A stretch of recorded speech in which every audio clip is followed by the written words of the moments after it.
Привет, народ! Сегодня поговорим о фильме «Атенцол» 2016 года, режиссером которого стал Никита Новгородов.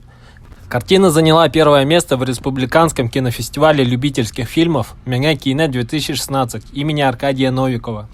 Это довольно поучительная криминальная драма, рассказывающая про неверно выбранный путь молодого парня, недавно приехавшего с армии в родной город, где встречает его друг, с которым они вместе росли в детдоме.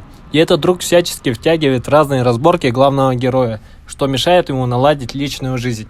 Сюжет фильма четко подмечает такие нравоучения, как «надо думать своей головой, а не идти на поводу у кого-то» и не делать поспешных выводов и решений. Но несмотря на хороший сюжет, очень сильно режет глаза игра актеров. В некоторых сценах они сидят и как будто роботы читают сценарий. А мимика главного героя от начала фильма до конца больших изменений не терпит. То есть выражение его лица одно и то же на протяжении всего фильма. Да и мелких косяков тоже немало. Но в оправдании скажу, что это любительская съемка.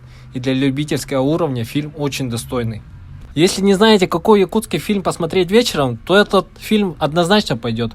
С самого начала он вызывает интерес, и нудных, долгих сцен в нем практически нету. Все идет быстро, динамично. Рекомендую посмотреть любителям якутских фильмов в целом. Приятного просмотра. А с вами был Даркалах Ревью. Всем пока.